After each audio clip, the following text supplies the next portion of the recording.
Forever. Dog. Just between us. Hey. Just between us. Hey. Hello, I'm Allison Raskin. I'm a writer, mental health advocate, and I've started wearing real pants again. Hi, I'm Gaby Dunn. I'm a writer, bicon, bisexual icon, wink, and I'm hungry. So Melissa has. Wait, you're not excited that I'm wearing real pants again? Are they real pants or are they stretchy on the top? Well, they're jeans. They're actual jeans, but yeah, they're still incredibly stretchy on the top. I get my pants so big. Like, Oh, yeah. I'll get them like 2 sizes bigger. Me too. And then just wear a belt. Oh, I don't have to wear the belt, so maybe they're not that big, but I want my legs to be like free inside the legs of the pants. I don't mind it being tight on my leg. I like that. It's more that the waist has to give me enough give. So I went into these stores and I was like, what is your stretchiest jean? Now I have flies again. I haven't worn a pants with flies in like 2 years. So when I leave the bathroom, I have to oh my God, I gotta remember to check. I like that Gen Z has brought the trend of like big pants back. And so for me, the look can be, okay, there's 2 looks. Big shirt, which I have right now, big shirt, small pants, or small shirt, big pants. And that's it. Big shirt, big pant. That's okay. Small shirt, small pant. No, small shirt, small pant was like early 2000s until like 2015. And it's over. And I'm glad. Our producer, Melissa, had 2 phones out recently, just now, 2 seconds ago. And I was like, 2 phones, that's a song. And Melissa said it was about drug dealing and a phone for drug dealing, a phone for life. And I thought it was a phone for like one for cheating on your wife and one for life. And it reminded me of yesterday, I tried to make an appointment at a motel. I tried to make a reservation at a motel for a music video shoot that Mal and I are doing. And so I called the motel and the woman picked up and I was like, hi, I'd like to make a reservation for December 18th. She said, no one's here. And I said, no one's here? Oh, like the motel will be closed on the 18th? And she said, no one's here. And I said, okay, so a different day because the 18th, the motel will be closed? And she was like, what's his name? And I said, oh, my name is Gaby for the reservation. And she was like, no one's here. And after a moment, I realized that she thought I was a wife calling to inquire if my husband was at the motel. And the best lie that she could come up with is no one is here. What? Like if I had said his name's Tom, right? She didn't even pretend to check the ledger. And she didn't even say like no one by that name is here. She said no one is at the motel. So on a Thursday afternoon, you're telling me that this motel, every room is empty. But weren't you had said the date of when you wanted to make the reservation? Yeah, I think she was so used to lying on behalf of men having affairs that she just said, no one is here. And then I said, no, a reservation for the 18th. And she said, we don't do reservations, just come by. And I was like, okay. And I hung up and Mal had been listening to my side of the conversation and was like, what just happened? And I was like, oh, it's a motel where like people absolutely like, it's an by the hour motel. So you either, have an affair or you have a sex worker or you're there to do drugs or whatever. And this woman was just like if your job is to run a motel that operates that way and your job is like probably women call all the time to be like, where's my husband? The best lie you've come up with in all of that time is no one is here. Hard to argue with that. Before I even said a name, just no one. You're not even there? That's incredible. And this is Just Between Us, a variety show filled with heartfelt advice, ridiculous games, and brutal honesty. Except for that woman fully lying. Yeah. And if you say, what's your name? Or what's his name? I say a name. You don't even bother to. So you know the names of every patron off the top of your head. Well, you know that no one's there. So that he couldn't possibly be there. Oh my God. Well, this week we're going to be asking Jackie Kashian some tough questions about romance novels. So this is actually a little bit related. And later we'll be talking all about family loyalty through the lens of the Cuomo brothers. Oh man, that family crashed and burned. But first we have to answer a listener's question. So you know what that means. Hit it! International question! International question! International question! Jess, Canada. Ooh. True international, baby. Here we go. Hi, Gaby and Allison. First of all, huge fan of the show. You two have been a massive part of my healing process, and I can't thank you enough. About 9 months ago, I was spontaneously left by my fiance. What is that like? I was about to Seems say, terrible. no experience with that on this couch. For those new to the show, Allison has had a similar experience. Yes. Luckily not as horrible as this one, but here we go. So actually, he spontaneously kicked me out of our house. It was pretty horrific.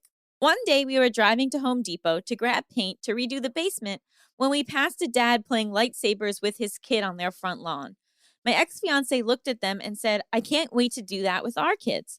For the entire duration of our relationship, he was wonderful. My parents loved him. He was kind and good to me. About a week later, he told me I had to leave in the middle of the night on a Monday in the midst of the pandemic because he needed time and space to think. There was no argument before this. Neither of us had betrayed the other. We were happily living together with our dog in the middle of the pandemic, making homemade pasta together, skating on the pond out back, and redoing the basement. We rarely even argued. If he was starting to have second thoughts, he never let on. All of my friends and family live 45 to 50 kilometers away. So that night, I left with the dog and drove an hour to my friend's house. She greeted me at the door with tea and a hug, and to this day, I cry every time I think how grateful I am for that moment and friends like her. The next night, my ex-fiance called me back, again in the middle of the night around 11 p.m. When I got home, he told me I was a terrible, manipulative person and that I should take our wonderful, perfect angel rescue dog with me because he didn't want anything to do with me or the relationship anymore. He had thrown all of my things in boxes and garbage bags and left them in the front hall. He told me I had to take them all and that I wasn't welcome back, that my family wouldn't ever be welcome back. Weird flex, but okay. All of this was completely unprovoked. I know I'm not a perfect person or partner, but I also know I never did anything to deserve that. I don't even know what someone would have to do to me to make me want to do that to them. It was an incredibly traumatic experience for me. So it's now been about 9 months and I feel relatively healed. I've started dating again and I've met some really lovely people. But here's the problem. Every time I meet someone really great, I start to get a weird, uneasy feeling. My friends and family keep telling me to trust my gut, but if I do, I will literally leave every eligible man I meet. I don't get this feeling with men who are clearly not the one and who are looking for something more casual. It only happens with the ones who I really click with and who let me know that they're looking for something more serious and committed, which I want too. It's like they start to look too good to be true, and I convince myself that they must just be sussing me out to see if I meet their victim profile. I want to trust my gut if a man starts to make me feel uncomfortable, but these men are doing absolutely nothing to make me feel this way. One guy is a tradesman with his own business who takes his vacation time to go on trips to remote communities to help train people in trades that will bring revenue to their communities and eliminate the need for external tradesmen to be brought in for jobs. He's wonderful and has a super sweet dog and is always respectful and kind.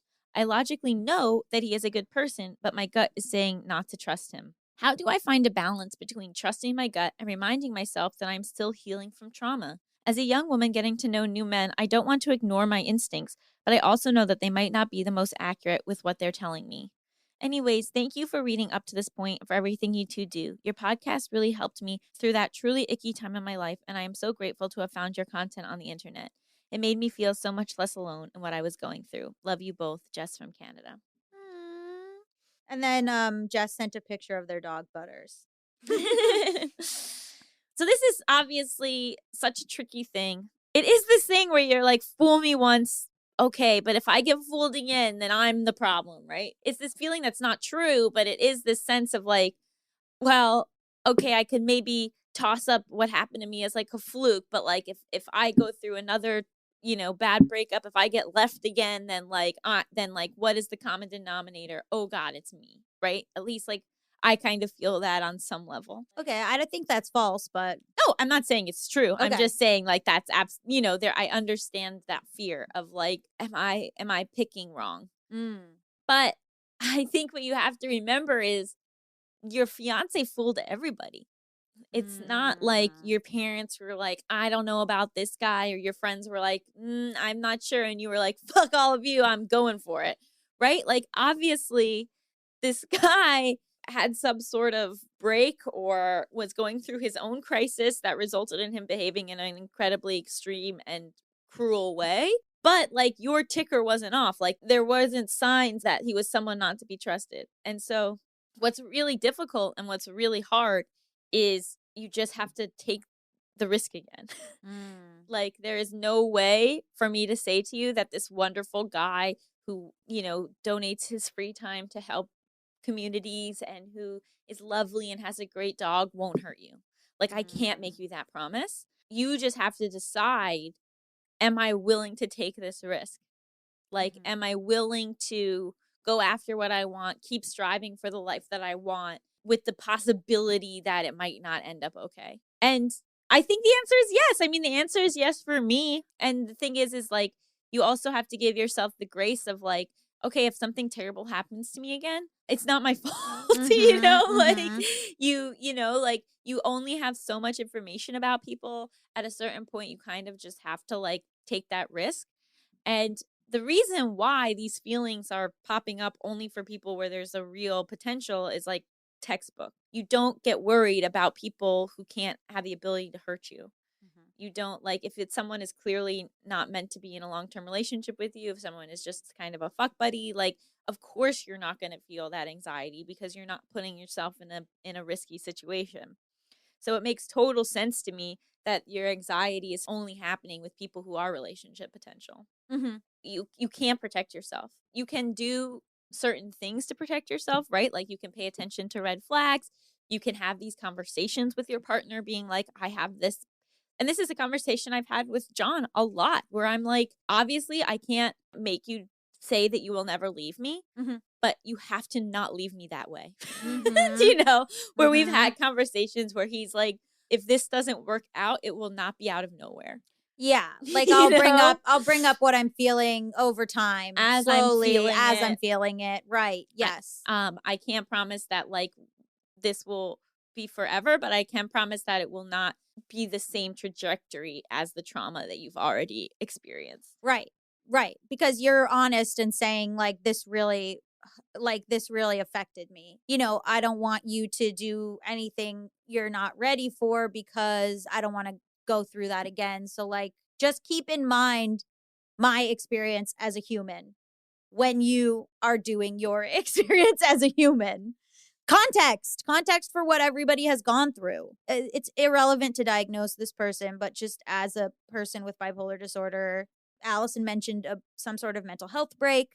Seems likely in terms of impulsive decision making and personality twisting. So, on top of everything else, like not your fault, definitely not your fault. You're handling this extremely well in terms of having perspective, in terms of self-doubt, in terms of thinking like, what could I have done differently? What could I have done better? Like you're not saying anything like that. So it seems like at the 9-month mark, you're very self-aware and very attuned to what you did right and wrong in the relationship. Like Allison said, your red flags can't ping if the person is not giving any red flags. If the person is saying, I can't wait to play with our kids, let's get paint for the bathroom. Like, you know what I mean? Like that is all a universal indicator of a promise of a future.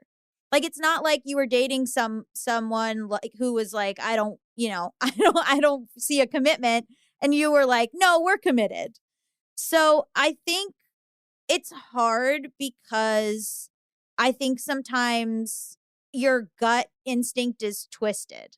Like you're saying, oh, my instincts and my, but like if you are dealing with something that might be complex PTSD, to be honest, the way that you look out for yourself might be like on the fritz, I wouldn't advise you to trust your gut. I would advise you to like trust your brain and your heart. I would be like, okay, look at two things. One, what is this person telling me? And do I have reason to believe them?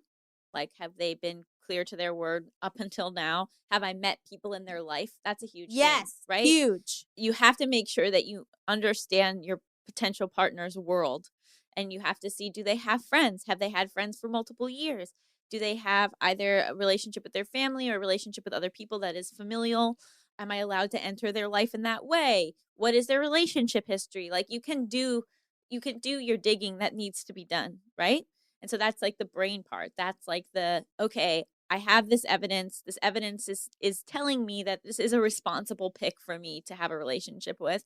And then you have the hard part where you're like, do I like them? Like, Mhm. am I in love with them? Am I attracted to them? Do I enjoy who I am when I'm around them? And then you kind of just, I would think, ignore your gut because your gut Right. is freaking out Right. because of what just happened to you. Right. So instead, I would try to just really look at, like, what is the information that I have? Can I trust this information? And then how do I feel about this person? And how do I feel with this person? And then the rest is just a leap of faith. And all you can do is ask yourself, am I ready to make that leap of faith? You know, because you might not be ready to yet, or you might be ready to, but you're going to experience intense discomfort in your next relationship. That is just a given. You're going to have abandonment issues. You're going to be afraid that they're going to leave. And then it's working through that, and also being like, the worst thing already happened to me and I survived it. My fiance threw me out of my own house, was incredibly cruel, abandoned me, and I'm okay. So I think a lot of times we look at these bad experiences as like, oh my God, I hope this doesn't happen again, obviously. But there's also a sense of like, wow, I'm so much stronger than I thought. And my worst fear has already been realized. And so why would I stop striving for what I want because of something that already happened and that I already dealt with? Right? Like, keep going. You already put in this hard work. You already got through the hard part. Now, like, pursue love, continue the life that you want. And, you know, terrible things happen all the time. We can't prevent them, but that fear shouldn't prevent us from continuing to live. Yeah, absolutely. And this new person is not the old person. Yeah, it's hard because you start to get like deja vu where you kind of, when this person is kind to you, you like flash back and you're like, but the other person was kind and it was a lie. But like, also maybe this person wasn't lying the whole time, you know? Maybe it wasn't that conscious. And I think like you can be direct by saying, I don't want you to say these effusive things about me if you don't really mean them. I don't know. Sometimes people love bomb up top or get into this honeymoon phase, and like maybe that's a little triggering for you, that kind of like over the top stuff. I just think you're going to have probably harder, Like really intense conversations than maybe you wouldn't have to have if you hadn't had this experience. Yeah, more direct conversations, more direct lines of questioning. But that's a great way to gather information about your new partners. Like, how do they handle that? My first FaceTime with John, I cried. Right, And right. like, he was fine with that. You know, like I've said a million times, our relationship could never have happened if he didn't let me process what had happened to me in real time with him. Yes, exactly. And so that's another real way, is like, how do they react to what happened to you? Mm-hmm. How do they hold space for you? Or are they like, that's in the past, let's move on. You know, it's not in the past. It's still something you're actively processing. Right. And so that's a great way to gather information. But yeah, I mean, why would you trust your gut? You should trust your heart and your head. I think Allison's right in terms of evidence gathering too. Like, what do their friends say? What do their family say? What is their history? I'm just thinking about the current bachelorette thing, and like if you're looking for something serious, if you're getting the sense that like you're not super welcomed into his circle, or you're getting the sense that like, oh, his friends are like, he doesn't really commit or whatever. I don't know. Like, I think you could even like keep a evidence list on your computer or something, or like an evidence list in your mind or something that's like, I wouldn't call it evidence, but you know what I mean? Like, just like what makes you feel secure about this person. Yeah, but you also, at a certain point, you have to decide if you're willing to let go. Like, I think you can do your due diligence and you can, And then like, let go. And then you say, okay. And then if this person turns out, again, to not be the person you thought they were, then that's just shitty luck. It's Yeah, just that's like life. that's just like getting struck by lightning twice, and nobody blames people who got struck by lightning twice. Yeah, that's just life. I mean, you can't control other people's behavior. So, I mean, me and Allison have both been through many breakups. It's just like until you find the person, that's what happens.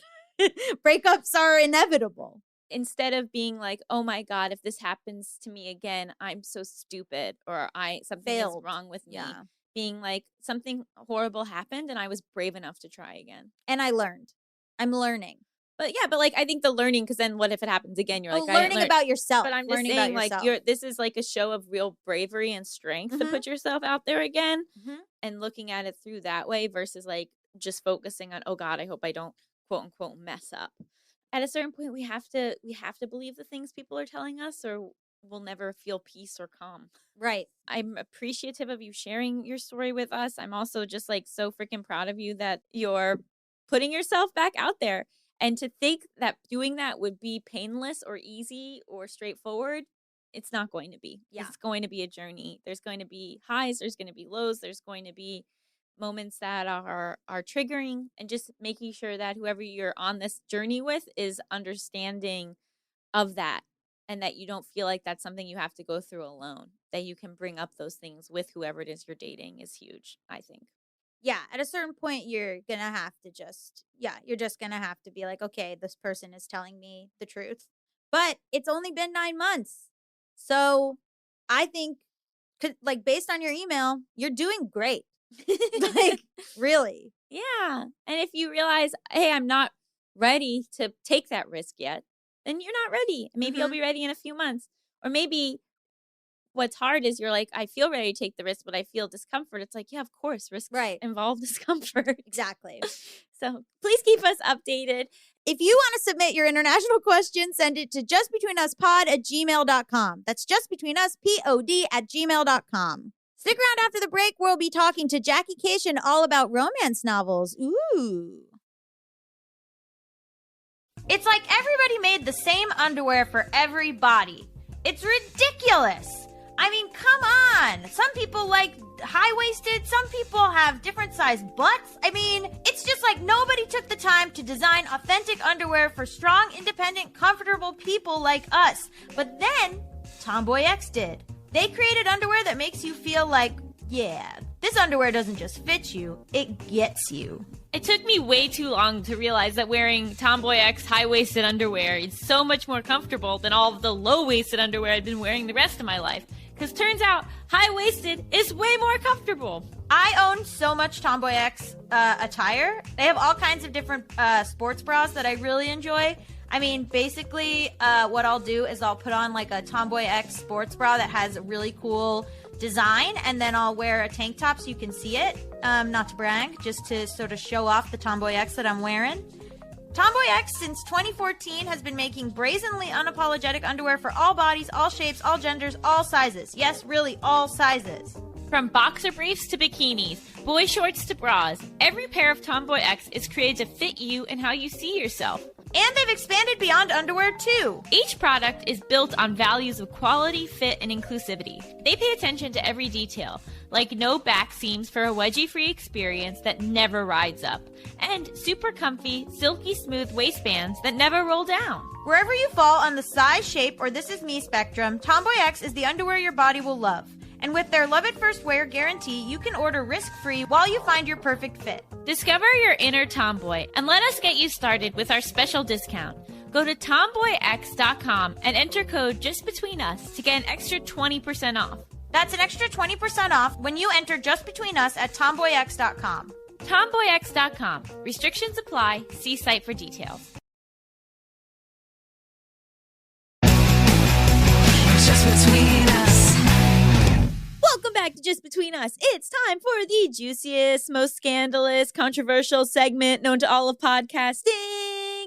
Tough questions. This week on the show, we have comedian Jackie Kashian. Hello. Hello, I feel welcome. How are you? Oh, perfect. Longtime fan, first time caller. Also, same. Yeah, this is awesome. Good to see you guys. This is great. I'm so excited because one of our favorite things about this show is to get to talk about like different things people are experts in. And while we like love that your comedy career and everything, you are also a romance novel fiend, right? Is that appropriate to say? Right. I love the idea that I'm an expert on this. I am. Let us lower the bar. Let us lower the stakes.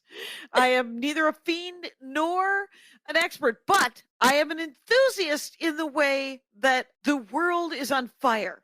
And I can only recommend a romance novel if it's something you might enjoy. Other people enjoy sports. Other people, have taken up drugs, alcohol. Right? It's so probably in the last 6 years, I've probably spent $5,000 on What? romance novels. That's a lot of money. Wow. I know, at $8 a pop. That's amazing. It's a great deal of money. But they have to make a living too, the people who write the romance novels. And and you got to write like 2 or 3 a year if you want to make any sort of even a kind of a crummy living. So yeah, they got to churn them out. Yeah, I mean, that's what's so interesting to me about this industry is like it's $1 billion industry, right? Like Mm-hmm. it is this huge like cash cow, and then like nobody outside of the fan base takes it seriously or like even often thinks about it. Right. It's been mocked so openly. It used to be that way with science fiction. I read a lot of science fiction too. And I used to read Westerns. I mean, it turns out I will read a book that has been written for cash anytime since junior high. I'm like, all right. Did you write this in about 3 months? Yeah, then I'm in. And, mercenaries in Africa, Westerns, all of Louis L'Amour's work. Sure. So What would you define a romance novel as? that's interesting. There is a brick and mortar romance novel store here in Los Angeles called The Ripped Bodice. Mm-hmm. I've been there. Oh, I have to go. That sounds amazing. They do a comedy show there. They do. Yeah, I've done stand up there. And so it's sort of like stand up. It's sort of like porn. It's sort of like alcoholism. If you claim that that's what you are, you get to be it. Like a romance novel, the ones that I read specifically, and I've told this, it's Maria Bamford thought it was so funny that I read romance novels. This is probably like 7 or 8 years ago. And she interviewed me on my own program about romance novels. She was like, let's talk about your dorkdoms. Because she had been on like 3 times and she was bored. And so, but what it inspired me to write material about romance novels. It inspired me to read some nonfiction about the history of romance novels. And it also kind of pulled me out of the closet about them, where you're just like, yeah, it's no different than your crazy porn addiction, except for that it's less somehow acceptable to read romance novels. The ones that I read are historical romance novels. The history is hit and miss. Well, because think about how quickly these things have to be researched, and they all end well. Mhm. And some of them have literally pages of sexy times going at it. Mhm. A lot of touching, a lot of engorged items, Right.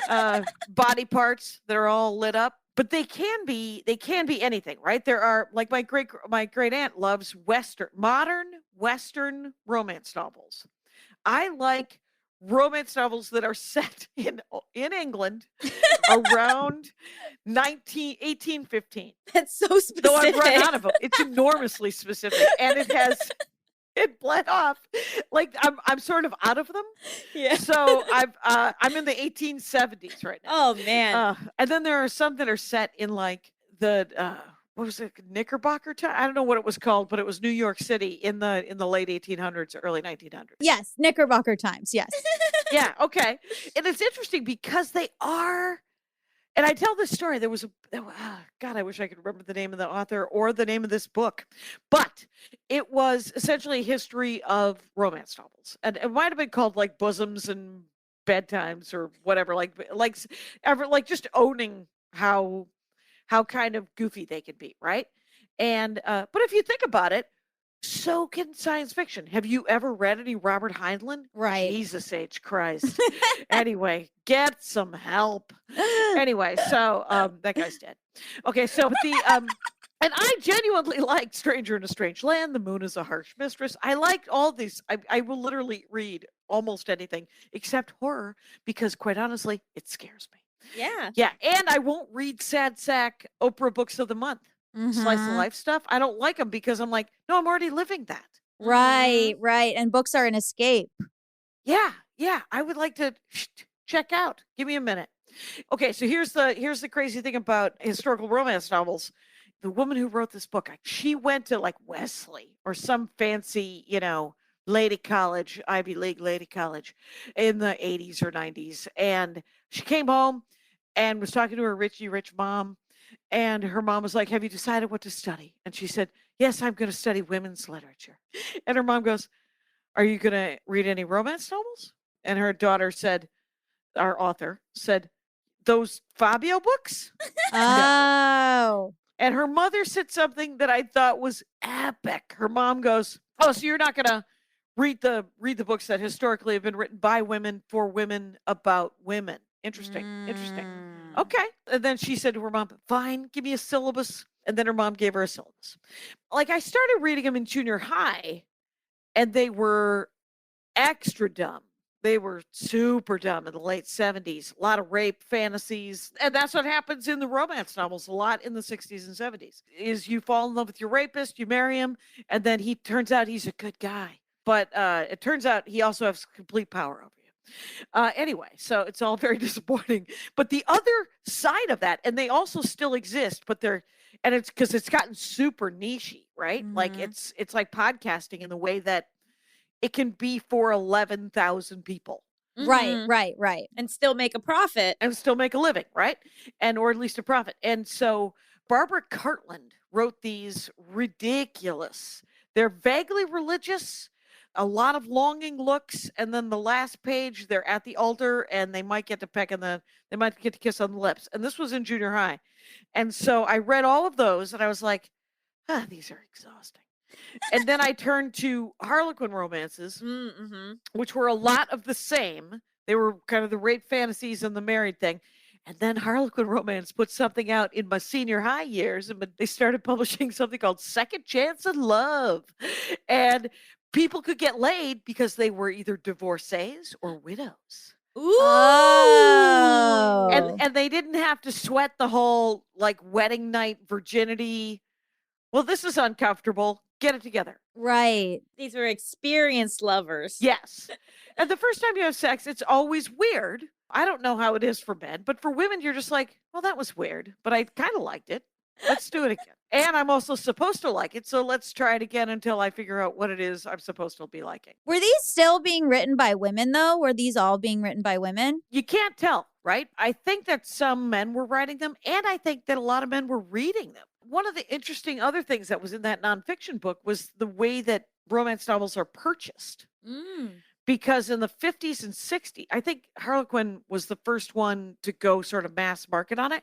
There were comic book romance novels in the 20s and 30s and 40s, and those were all like Nancy Drew kind of, everybody's wearing pumps and you fall in love, and it's, it's sort of like a dating, it was dumb. But they were something for someone, right? And women got to make choices in them, and women got to be people. But in the 60s, I think the Harlequin Romance Company started, and they started selling them in grocery stores. Oh. Interesting. In like the card aisle. Yeah. You still see them right there. And it's because women were given a grocery budget by their husbands. A lot of them didn't have jobs. Right. And so they could hide their book purchases in their grocery budget. That's brilliant. Oh. I love that. Trippy. It's such a strange genre because like in some ways it's incredibly empowering, but in other ways it's backwards. And have you seen like in more recent books, is there more of a feminist angle and lens to them? Yes. And even the rape ones were empowering. Because the thing is if you think about it, women in television and movies and all this stuff and books never just got to be people. right? Yeah. And even if you fell in love with a millionaire on the outback in Australia and he was kind of grumpy and pushy, you ended up having some power over him because he wanted your puss. And so it was like this ridiculous. And so if it was only that, right? Like I remember in junior high, I didn't know I had no social skills in general. And then specifically with young men that I thought were handsome, that I wanted to get with. And so I'm reading a romance novel going, okay, well, and sometimes the messages are terrible. I mean, but this is true too of sort of shitty movies, right? I have a not well enough researched opinion about B movies that the sort of the more standardized the movie, the more there's like a B plot that is socio-political. Mm-hmm. And the examples I have are like Footloose, which Yeah. was a huge hit, but the message of Footloose is keep censorship is bad. Mm-hmm. That's the message of Footloose. Dirty Dancing, also a huge hit, but the message of that is keep abortion legal. Mm-hmm. And Blue Crush, so it could come from either side. I don't know if you ever saw the surfing movie Blue Of Crush. Oh, course. of course, definitely. Absolutely. The message of that was true happiness is found through corporate sponsorship. I'm not even kidding. Like if you watch it, you're like, oh, okay, well, the happy ending. Congratulations. Yeah. That's wild. I mean, so do you think it affected you? Because I think a lot of these, like growing up, even with John Hughes movies, let's say, that is very, you have to get a boyfriend and, pick the guy, but don't pick the best friend and the best friend is goofy and like all this. So like, there's a lot of, even with Breakfast Club, revisiting Breakfast Club recently, it's like the Bender character is basically sexually harassing Molly Ringwald for the entire movie and then she gets with him. Like, do you feel like reading this stuff in middle school and high school like affected the way that you viewed relationships? Completely. I mean, the thing is it creates acceptance, right? Whatever TV or movies or books that you're reading, comparably, like your family that you're raised up in, you think that that's normal. Mm-hmm. It's presented to you as the norm. So the good thing about a lot of the romance novels is, like, I did a Dork Forest with Jen Kirkman Mm-hmm. and about Hallmark movies, those Christmas. And she said one of her favorite things about those movies is that it's always some incredibly successful businesswoman who goes to the small town of her childhood, and the guy who owns the Christmas tree farm now went to high school with him, and they end up getting together. And at no time, like, there's no expectation that he has kids or she has kids. They just sort of sweetly fall in love. And then they have to figure out, are they going to, spend part of the time in the big city where her big city job is?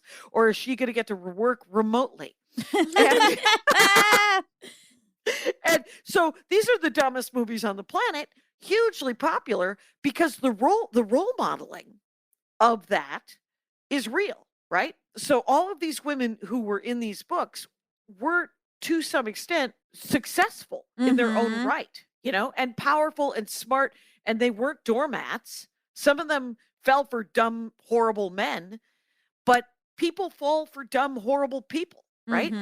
Like you end up with somebody, like I have at least 2 or 3 male comic friends who I'm like, your girlfriend is terrifying because she is a monster. And you're like, I think you're a nice enough, why are you with that? And so it happens with men too, obviously. And so the books themselves, they were ways to talk about sexism. They were ways to talk about expectancy, and more so today than ever. Like something that happens more and more in the new ones, and even the historical romances, is the discussion of consent. These all take place around 1820 in England or wherever, right? These are guys who are constantly like, so you want to do this? You want to do this? Are you sure you want to do this? Like 3 times. And then guess what? They do it. And it's great. But there's always some misunderstanding. And then they have to get over that hump. And then they're happy at the end. Right. So even in 1820, they're using modern concepts of incorporating consent. Entirely. Like essentially, that's why they're historical. But the other cool thing about the history is the amount of research that these writers are doing. They actually are trying to, you know how like history has both been whitewashed and sort of boy-washed? Mm-hmm. Like it's all about men, it's all about white people. There are journals, there are documents, there are stories of powerful, smart doctors and lawyers and, heroes that are women. Mm-hmm. And these authors of these weirdo books are finding those stories so that they can base their characters on them, or their characters can know those people Mm-hmm. and be inspired by them, because we are different than the women that were 300 years ago. It's just now there's podcasting. Now we can talk about it, right? Yeah. Now there's a platform, and like if you think about the strides that have been made in civil rights and women's rights and just children's rights and all these things in the last 100 years, it's all because of media.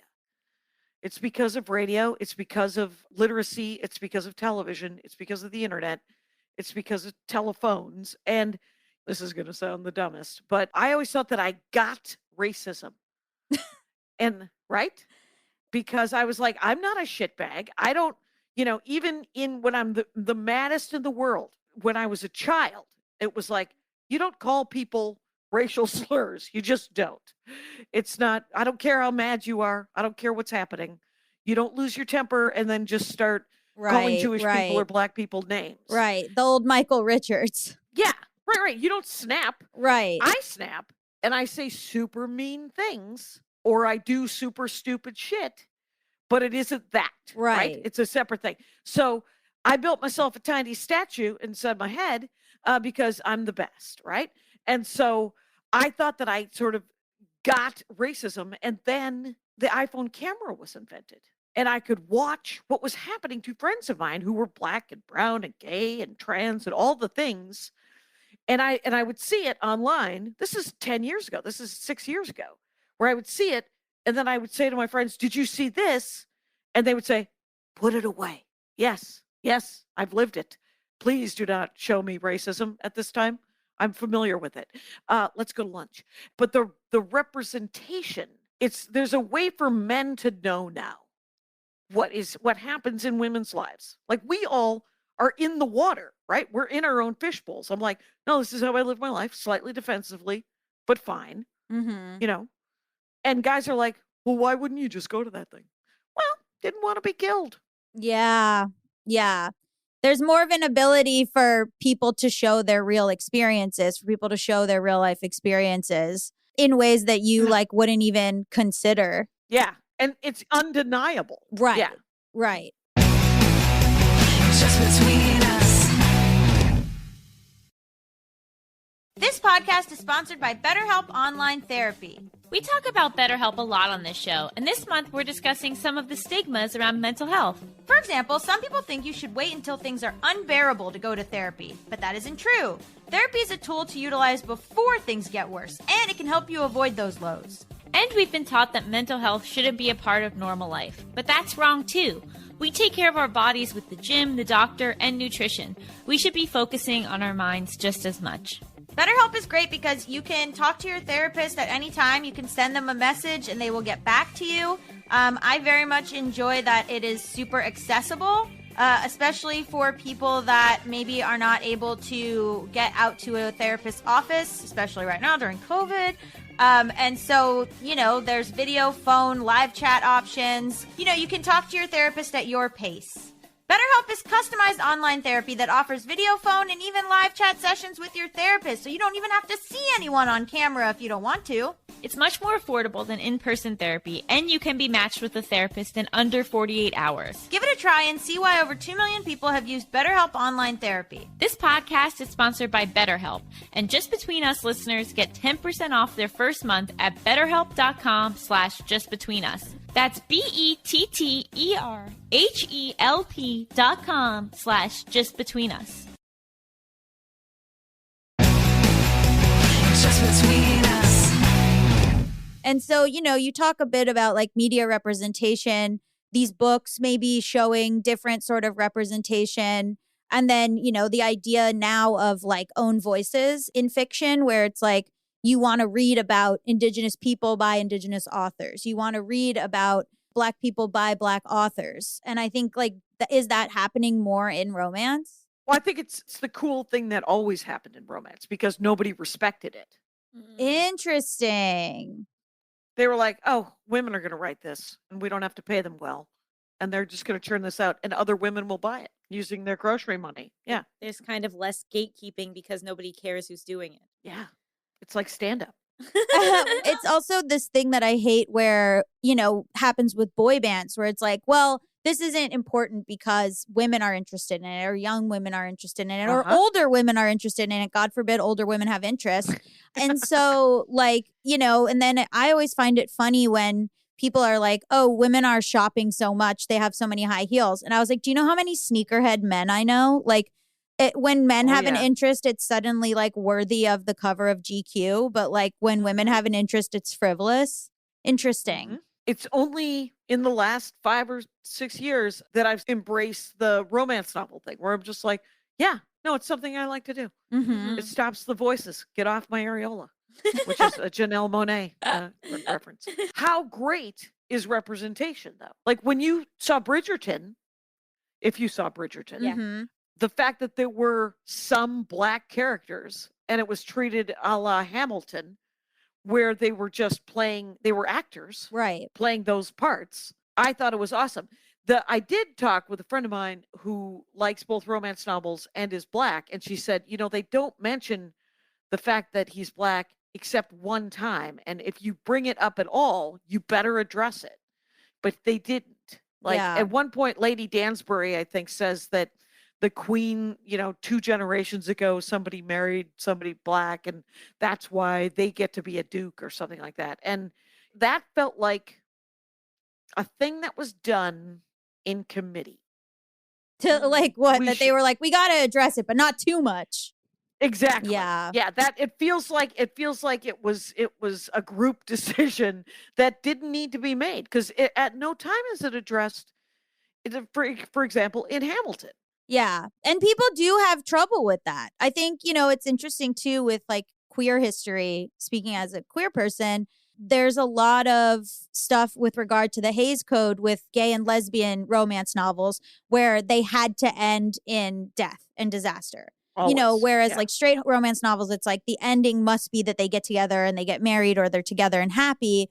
With queer romance novels, somebody has to die. The lesson has to be gayness ends in death. And so that was like, the big censorship thing that went on there. Yeah. And then sometimes people, when stuff is historically rewritten, I've seen queer people be a little bit upset because it eliminates the reality of what we went through. And then, people reading it who aren't queer or who aren't Black, for Black people in those kind of like Victorian stories, will think like, oh, well, they didn't have it that bad. Look at how good it was for them back then. Right. There's both of those things are real. I have never had a problem separating fiction from reality.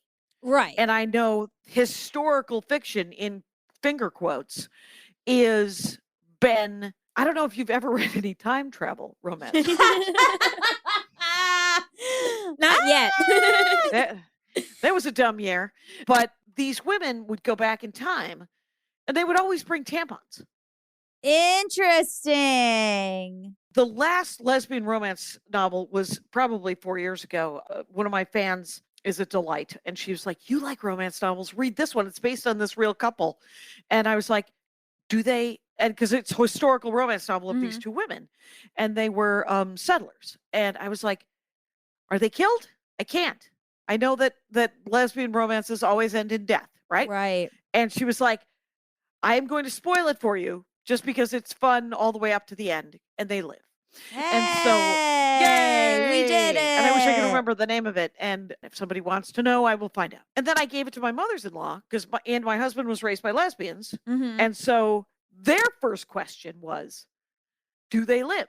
Right. Because it is a valid question. If you want to read a romance novel, you want it to be a romance that is successful. Right. Right. The side benefit of Dirty Dancing Mhm. is keep abortion legal. And I love that that message is in there.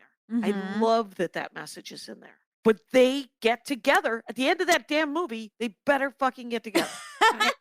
I feel the same way. I mean, for me, I'm engaging with content because there is that element of escapism, and I won't watch things that are sad. Like I won't. Right. I'm just not interested. Sadness is all around me in the real world. I know what it feels like to feel Absolutely. sad. Like, Mhm. and there's so much pushback I feel like from people about that. But I feel such relief hearing you talk the same way that like if there's not a happy ending, you're not interested. I am genuinely not interested. But I've also interviewed people on the Dork Forest about horror because it's the thing I do not like. I don't Mhm. like to be scared. Sometimes I'm scared in real life. I don't like it there either. But I've had people tell me that they have find horror therapeutic and they process trauma. Yes, it's cathartic for me. Yeah, it's cathartic. Because you're getting the feelings out in a controlled way. There are some romance novels that are super sad in the middle Mhm. that I have sobbed. I Yeah. will cry. I will cry, cry, cry. And sometimes I can't cry in real life. Right. And I need a good cry. Yeah. And so if I'm reading a book and I'm just like, no, he probably doesn't mean that, or she didn't mean that. And, I sound like a Goonie bird, but, I'll just be crying. Right. And then at the end of the book or the end of the night, when I put the book down to read it again tomorrow, there'll be a weight off of me.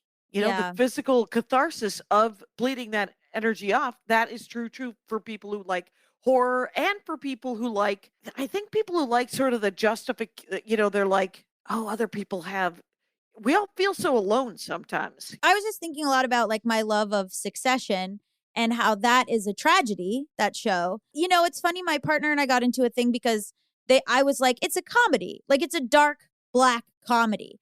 And my partner was like, it is not funny to me at all. It is a tragedy. And I was like, well, yeah. But it's like funny. And they were like, not to me. But I have like a dysfunctional family. So I like it because I'm not like the Murdochs who have to, deal with who's going to be next in line to be CEO. But my family is so dysfunctional that I'm like, feel like I'm getting it out by watching Succession. Whereas like, that is a bleak show. There are no happy endings there. Everyone is a bad person. And same for horror. Right. Yeah. I watched the first Godfather movie for the first time, probably 5 or 6 years ago. And my brothers have loved it their entire lives. Every male comic in the whole wide world, they relate. They just what? They're none of them are Fredo, whatever. But so I watched it, and at the end of it, I was like, "Well, I'm not watching this family. This isn't going to work out." Nope. Nope. I don't care. And the thing is things are well done, right? There is beautiful prose that is about bad life decisions and people being horrible to each other. There's beautifully filmed movies and television that are sad sack, evil, just sort of, or like murder porn. My murder porn the good guys have to win at the end. Mhm. So everyone else is watching Squid Games. I'm watching Mortal Kombat. The new Mortal Kombat is what I want to watch. And they're both super murdery and super gross. But Mortal Kombat, guess who's going to win? Raiden. That's right. Liu Right. Kang. It's all coming together. Yeah. Yeah, I mean, I don't want to spoiler alert for people who haven't seen the latest James Bond, but I took a whole class on James Bond in college, and for me, James Bond is this like escapism. He always wins. He's in charge. Like it's fun. It's thrilling. He went. And then this last James Bond, he dies at the end, and I became enraged. I started screaming. I was very angry. I am surprised no one has spoiled this for me. Yeah, I Yeah. apologize, but he fucking dies, That's okay. and I was lost my mind. I was like, I do not come here to see James Bond lose. I do not Nope. come here for him to not only die sad, but for him to die at all. I was like, Yeah. I Yeah, was yeah. furious, and I was like, Mhm. there are plenty of other movies where I would go in knowing that that's a possibility. I did not come Yep. into James Bond for that. And it was so Right. funny because at the theater, when the movie started, it was like electric. Everyone was like clapping and shouting. And then at the end, the applause was like this. Oh no. Yeah. Yeah, there's no reason for that. I wonder if media nowadays thinks that to be edgy, they have to do that. Well, there was all this thing of like, but it makes sense for his journey because his whole thing was he couldn't connect to people at the beginning, but then at the end he learned how to connect and then he had to die. And I'm like, Yeah. I don't like fuck you. I Yeah. don't want to, you know. Fuck you with a horseshoe. It's like with Marvel too, right? The end of Infinity War is like fully devastating. Mm-hmm. And then they're like, anyway, bye. And you're like, no, this is not how Marvel movies end. Absolutely not. But I think they feel like they want to elevate it to prestige. So in order to be prestige, they can't, gotta wrap kill it up in this people. nice Mhm. way. I will say this about comic books, because I read a lot of comic books as well, is there is something that happens when a new author takes over a book that sometimes happens. It doesn't happen every time, but the writer will want to kill the character. Mm-hmm. The first person to kill Captain America. Right. Right. But if you look back on it, like, remember in the first Batman movie where the Joker dies? I remember everyone I know going, why would you kill with a body the best Batman villain Right. in the Right. whole wide world? That doesn't make any sense. Wow. Justice for Mr. Freeze. How dare you? And now my final question is, would you like to play a game show? Yes. Yes, I would. Ooh. Okay, great. So the game show is called Hypotheticals. You and Gabby are my contestants. I'm going to give you a series of hypothetical situations. You can ask any clarifying questions you may have, and then you tell me what you would do in that situation. And then I just decide if I like your answer. I love the stakes on this. Yup. Okay, amazing. So our first game is America's favorite game show, Would You Stay with This Cheater? There is a new TikTok trend where people kiss their siblings in front of their parents to get a reaction. Your partner of 3 years participates in this trend without warning you first and makes out with their sister for around 30 seconds as their parents scream in horror. Would you stay with this cheater? I wouldn't stay in that room. I have 5 siblings and a healthy terror of incest. There you go. Yeah, absolutely not. That is horrendous. No. And anyone who follows a TikTok trend that is hurtful in any way is a monster. Okay, so even though they go super viral and get a lot of money from it. That actually makes it worse. Yeah. I don't even like when people are like slightly mean to their dogs as TikTok trends. Like, no, absolutely not. TikTok makes you feral, and I am scared of it now. I used to be on it all the time. I haven't been on it in a month because I think it makes people truly feral. All right. So a clear consensus, you can't make out with your siblings. Yeah, you know what? Me and Jackie are going to draw the line at making out with your sibling. There you go. It's over. Okay, our next game. Are you a terrible parent? Your child, 16, really wants to get a motorcycle, but you are worried because they're very dangerous. As a compromise, you let them get their license and buy them a used one with the condition that you must be on the back of it whenever they drive somewhere. This incentivizes them to barely ride it since it is way less cool to show up on a bike with your parent on the back. Are you a terrible parent? You both fall off twice with minor injuries before they lose interest. Okay, I have 15 nieces and nephews. The oldest one, I think, is 45 years old. Anyway, I traditionally have said to absolutely every one of them, you can do whatever you want when you're 18. As an adult, it's scary being around kids. And so if you could wait for drugs and sex until you're in college, that'd be great. And then never tell me about it. That would also be great. There's no motorcycles. You buy your own fucking motorcycle. I am so anti-motorcycle for someone who grew up around so many bikers in Alcoholics Anonymous. I must say that I am very anti-motorcycle. I've had a lot of friends get in accidents. I dated a guy whose dad died on a motorcycle. Like, not for me. So I think it would be I feel like I'm a terrible parent mostly because if I can't hold the boundary of absolutely no motorcycle, then what am I even doing? It's very, very, very dangerous. It's super dangerous. But here's the thing. I love motorcycles. I would love a moped. My husband is like, wait, you might have missed the window. But I love motorcycles and I get it. And if you are a safe motorcycle driver, it's still very dangerous. But if you're an adult and you want to do that, I'm okay with it. But not at 16. I don't know a 16-year-old in the world who should be given a knife to play mumbly peg. So, how about no? And I'm not a bad parent. I think I'm a concerned adult. Yeah, I'm part of the village helping you live to be 18. agreed. So you were a bad parent for even allowing them. Yes. But it is a somewhat funny visual to see someone pull up to a party on their motorcycle and then their parent their gets mom. off the Yeah. back. Yes. Generally, I am in agreement of if your child wants to do something and then you say, okay, I'll do it too. Because nothing has made me not want to do things more than my parents also wanting to do it. Right. Like my dad just got a tattoo and I'm like, well, I guess tattoos aren't cool anymore. Like it's truly so, Lori Kilmartin talks about how she wants to watch porn with her son just to discourage his. Exactly. That was a hypothetical from a couple years ago. Yep, exactly. Nice. Okay, our final game. Is this a date?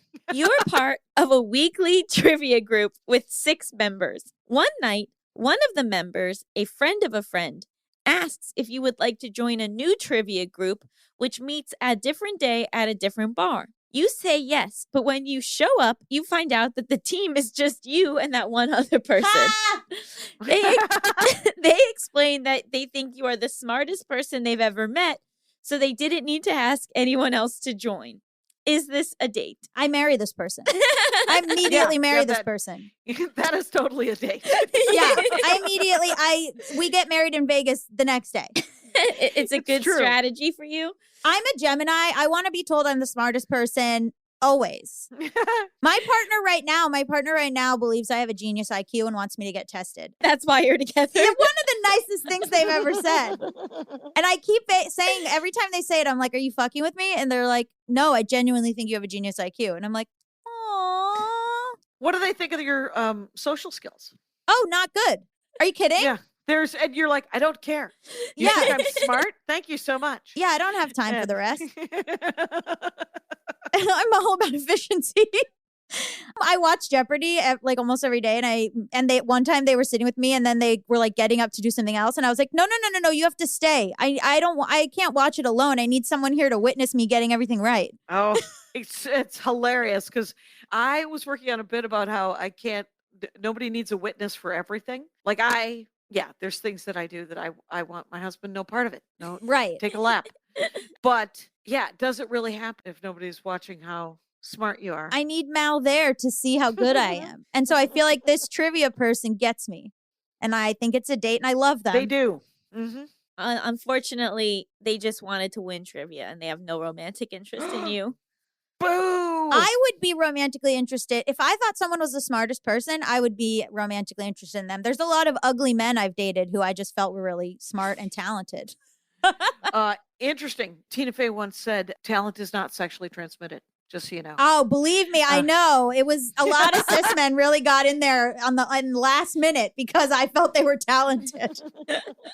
This was so wonderful. Thank you for joining us. Where can people follow you and see you tour?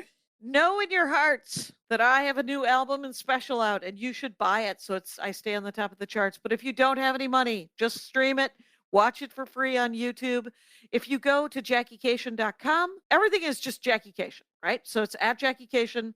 The album is called Staycation, but it's my last name, Kashian. Love it. And I have 5 albums, so they're all available free streaming, except on Spotify. I decided I wanted more than 4 cents a spin, so they've taken them all down. So go to Pandora or Amazon or YouTube and look for all my albums. Feel free to buy my stuff. It's at JackieKashian.com. Thank you so much. Stick around after the break. We'll be talking all about family loyalty and the Cuomo brothers.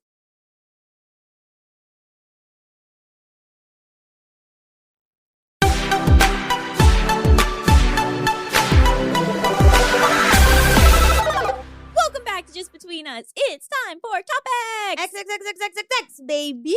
Baby. Oh, wow. Guess who's joining us for this segment? It's Melissa. I was letting them guess. What if it was Anthony Cuomo? Oh my God. Yikes. So I don't know if you've all been following this New York centric news in a way, but basically Andrew Cuomo had to step down, resigned from being governor of New York because of loads and loads of sexual harassment claims. And his brother, Chris Cuomo, who is a CNN news anchor, also got fired because he was heavily involved in trying to cover up his brother's illegal activity. And it raises this question of, Chris Cuomo had this like really prestigious career that was separate from his family's life in politics in a way. And he built this like, this journalism career and then kind of risked it all to like help out his older brother. I also said Anthony Cuomo, and you're right. It's absolutely Andrew Cuomo. Yeah. I was thinking, I was like, what? I was just like, wow, what a thrill. I wasn't the one who got the name wrong for once. I'm plugged in and ready to go, guys. Yeah, what did he do? He looked up stuff about the accusers. He was just like involved in like more involved than he let on. And he was coaching his brother on what to say and what not to say. Okay. This is a tough one because I am very close to my sister, and I don't know, man. Like, I mean, obviously, I don't think I would do this, but it is tough. I don't like any of the men in my family. That's not true. That's not true. But I do have family members who screw up. I think of late, I've just been letting it go. Like, if somebody posts something stupid, I'm just not, I don't get involved. And I used to, I would. Like, I'd be like, hey, take that down. But now I'm just like, this is not my problem. So I don't know if there's a possibility that Chris Cuomo could have been like, this is not my problem. Definitely. I mean, like he could have easily recused himself from the whole situation. But instead, he like gave up his career. He kind of risked his career. Yeah. And like, I obviously hoping it wouldn't come out what he was doing. I mean, I think there was like probably he was like, this will be fine. Do you think that if he had just done nothing and not commented on it, people still would have been mad? People were mad. Initially, when he, like on the news, when he said he wouldn't be the one that was reporting on it, people were mad because they were saying, well, you were the one that brought him on the show, which I admit, like I fell for the charm of both of them always being together on Chris's show. And people were mad. We're like, no, you are the one that kind of introduced him to everyone across America. Right. You should be reporting on this. Do you think he knew what the brother was up to? I think so at that point.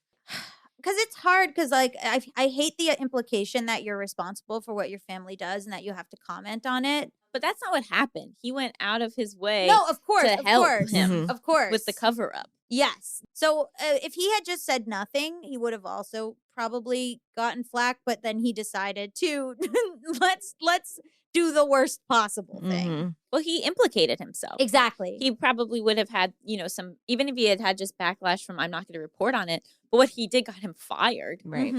And I think it's this really interesting thing of like, we're often told like family first, like, and we see this with like abusers with their families protecting the abusers and like, well, it's my son, it's my brother, I have to do what I've got to do. But then they end up blowing up their own lives too.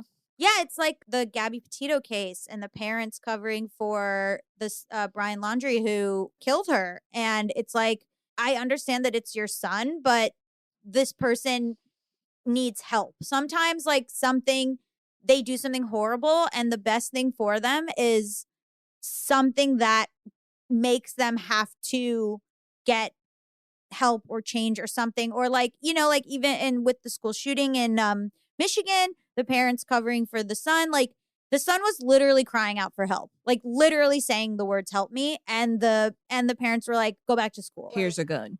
Yeah. Like I think there's this thing where you go, well, my kid is my priority and I have to put them first. And it's like putting them first looks like getting them help. You know what I mean? Or like letting them have the consequences of their actions. Believe it or not, I'm very argumentative and with my family, especially when I know I'm right about something, and I am always calling them out on things that aren't right. So I'm loyal as long as you're doing the right thing. If you're doing the wrong thing, I'm calling you out. Letting them handle the consequences of their actions is sometimes the best thing for them. My sister had some legal troubles and my parents chose to help her. And in some ways, I wonder if letting her struggle with that actually would have been a positive experience. And so there's a lot of stuff in terms of like, you can call it even what the Cuomos did, you can call it enabling. It's enabling. It's saying like, I'm going to help you with your bad behavior. I'm going to let you get off scot-free. I'm going to allow you to, because I love you. But sometimes love isn't enabling. Sometimes love is letting the person deal with the consequences, actually. I would argue that Andrew Cuomo should not have let his brother help him. That's the thing. Like, I think he should have been like, recuse yourself from this. But he also didn't think he did anything wrong. That's the thing, is that he doesn't think he did anything wrong, so he thought his brother was helping the right side. Right. Yes. And that's also the thing with a lot of times the people that do need this help are people who don't think they did anything wrong and have a victim complex and think that they are the victim always and they need you to help them always. I mean, it's like for my own safety and my own mental health and my own career, like I'm estranged from a brother of mine. That to me says something about my values and my opinion and my, like I think like it's hard and being estranged from family members and putting up boundaries and being aware of the dysfunction of your family and removing yourself is not easy. The average person would be like, I would help my sibling bury a body. I would need the context of what happened. Yeah, I was going to say, it yeah. depends on who it was, but. And why they did it. Yeah. Yeah. But I sometimes wonder, it's like if somebody showed up, like if your sister showed up, Melissa, and was like, I just hit somebody in a hit and run and I left the scene. What do I do? Do you know what I mean? Like, what do you, like, do you make them, hold them accountable? Do you go back. You go back, You right? go back. Yeah. I mean, there's also situations where like, I wonder like if somebody hurt, specifically, let's say if somebody hurt my sister in either like, in a very physical way, and the justice system wasn't doing anything, would I go full vigilante? Like 40% of me is like, yeah. Like 40% of me is like, I think I would go after that. Like, I don't know, like I don't have that experience. So I think about like families where their child was murdered or something. And the person is, they're like going like, should they go to life in prison? Should they get the death penalty? And the family really wants the death penalty. I'm anti-death penalty. I'm also like, I don't know how I would feel in that situation. Right. It's hard if you've never experienced it to know, like if you've never experienced a family member that you love doing something terrible. I think I've had a lot of experience being like removing myself, but I don't know. And sometimes I don't know if like what's my business and what isn't my business. I also think it's probably really easy to believe that they didn't do anything wrong. Right? To let yourself not look at the actual evidence and instead be like, oh, this is, like, I wonder if Chris Cuomo thinks his brother did anything wrong. Like, I would hope so. I feel like he does. And that He's makes gotta know, it right? worse. Yeah, that makes it much worse. I think I have the thing where I would believe anyone in my family had done anything. Yeah. Like, I don't think I have anybody on a pedestal. I think it wouldn't be like, no, they're innocent. I would be like, they're probably guilty. It's hard. Yeah. But that whole thing is just like so mind blowing because it's, Chris Cuomo has now like ruined his life. Melissa, when you correct people in your family, what are you talking about? Or when you tell people that they're doing something wrong or you don't want to like enable, let's say. It's nothing that's like against the law, but if I see them spreading some misinformation about something or just treating someone wrong or just not doing things that stands up to like my morals, then I'll just go and say, hey, like, why are you doing this? And then calling them in about the situation. I think I struggle a little bit with certain things where I and nothing like wild, but like certain things that I disagree about where like I will push back a bit, but like when I won't like push all the way. Do you know, like it's because sometimes it's like, well, I'm not going to change their mind about this or I'm not going to, you know what I mean? I think if it was an action versus an opinion, then I would stand up more. I hope, but it's one of those things where it's like, ooh, I hope I would be like if my dad was like, yeah, I just killed somebody. Don't tell. Do you know? Like it's such a horrible position to be in. Like you don't really know how you're going to act until it happens. But I hope that I would act correctly. Yeah. It's less opinions in my family because I do push, but it's behaviors. It's like behaviors that I will get involved with. But I just like, I have experience where their behaviors have been illegal. And it's like, I don't know, like Mal and I were talking about, like, if my dad relapsed, would I be obligated to tell my mom if I knew? And I was like, I don't know. I don't know the answer to that question. So we have not, it's a hypothetical that Mal and I have talked about that, like, I don't know what the answer is. Mal says yes. Part of me is like, at this point, I'm an adult and he's an adult and, like, it's none of my business. But I don't know the answer to that question.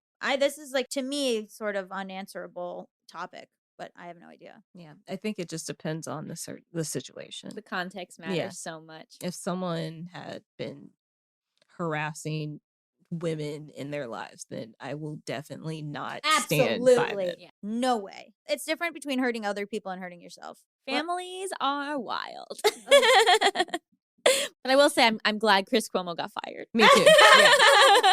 I was very charmed by him, and he did bring some happiness to me during the pandemic, but now it's just all tarnished. Yeah. When people were into Andrew and him and people were like, I'm Cuomo-sexual or whatever, anytime I'm like broken where anytime a bunch of women like a male celebrity, I'm always like, he's got to be evil. And But is you're that right. broken or is that me being right? What did we rate this episode? I rate it 16 out of 15 romance novels set in the 1820s.